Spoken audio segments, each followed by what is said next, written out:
Tom Doody, middle-aged American living in New Jersey near the Lincoln Tunnel. If you were to visit my website, you would type Howdy Doody into Google. You'll find the correct spelling of the famous puppet. You then combine Tom Doody in a Google search for my site. The Harrisburg Patriot News published a report in 1999. Stroke victim bounces back. I, Tom Doody, was the subject of this report. The text follows. Tom Doody had a stroke 4 days after his 30th birthday. Now 5 years later, the Carlisle man is healthy and fit. Ironically, he thought he was then too. The stroke in February 1994 changed nearly nothing in his activities, but much in his way of thinking. My behavior is much the same, Doody said. The way I look at it is different. Everyone has certain things they consider and things they consider bad, he explained. As we get older, that range of bad extends out a bit. Basically, my stroke took the scale and shoved it out dramatically. My whole definition of bad became really bad. Everything that was bad before seemed not so bad. Doody always made physical fitness a part of his life. He and his siblings regularly participate in various athletic endeavors, including relay and solo triathlons. An annual triathlon in Cleveland each August doubles as a family reunion for them. He and his ex-wife, it says he and his wife, she is now my ex-wife, have passed their love of physical activity onto their children.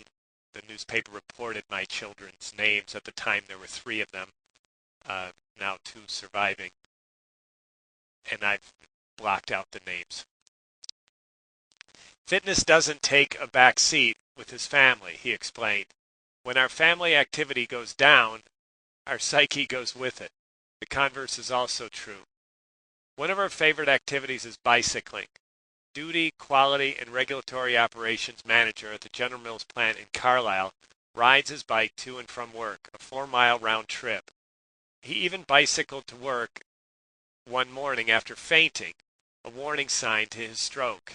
It was mid-December 1993, and Doody fainted at home before leaving for the plant. He regained consciousness in less than 5 minutes, and then, as usual, rode his bike the 2 miles to General Mills. He made an appointment to see his family doctor at lunchtime. I rode my bike to the doctor's appointment, and literally felt fine. He said the rest of the day was spent undergoing a battery of tests, but nothing turned up. Then 6 weeks later, on Saturday morning, he became dizzy while playing with his kids. The next day in Hershey Medical Center, I was out cold.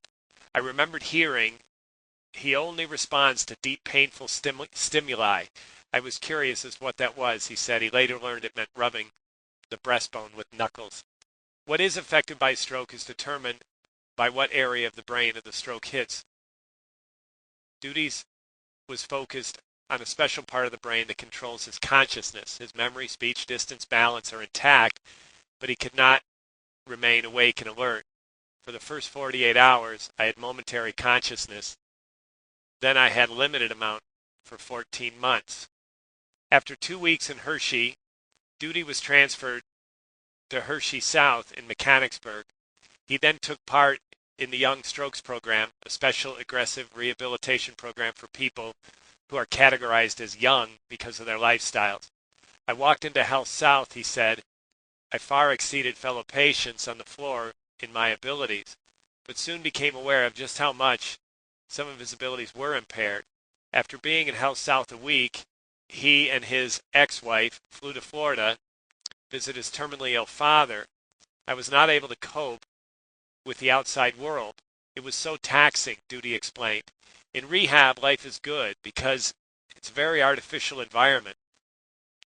I was young and strong compared to the other old guys. I became much better patient. I realized I needed help. It was a turning point. He continued. I wasn't all there. I kept a journal in my thoughts, and they were fairly scattered. I became a patient with what they were doing. I became patient with what they were doing. He returned to work 4 months, and although he was able to function well, he required additional sleep, a tough assignment for a young working husband and father. Doody made trips to the Cleveland Clinic, the Mayo Clinic in Rochester, Minnesota to find out what caused his stroke. They said, "You're lucky. The medical community has given me an answer that doesn't make me feel any better, nor has he received any guarantees that it won't happen again." They said it is highly unlikely that it will happen again, but it was highly unlikely that it happened the first time, he said. Doody was not a likely candidate for the stroke. None of the four main causes applied to him: high blood pressure, smoking, obesity, high cholesterol. One of Doody's co-workers suggested stress may be a contributing factor. Doody has incorporated stress management into his life. "I don't let things bother me like I used to, but the change of perspective was the hardest," he admitted. Formerly, he would have been upset when, on a recent camping trip, his son, he realized that he had no poles for the tent. Instead, they laid the tent on the ground, put the sleeping bags on top of it. "We slept in a friend's tent," he said. Besides cycling, he enjoys walking and running. One of his favorite activities is hiking along little used railroad tracks using 6-foot orange poles.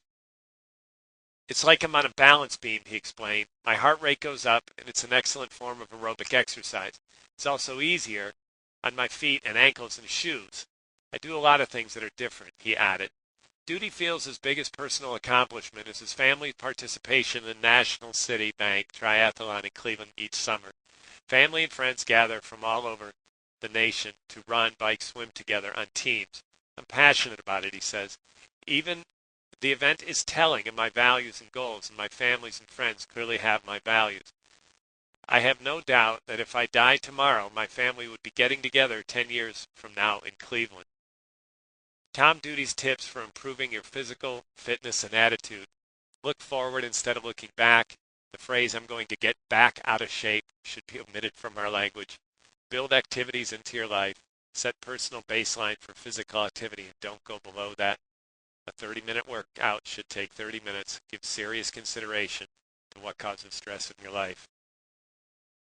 This has been Tom Doody, middle-aged American living in New Jersey near the Lincoln Tunnel.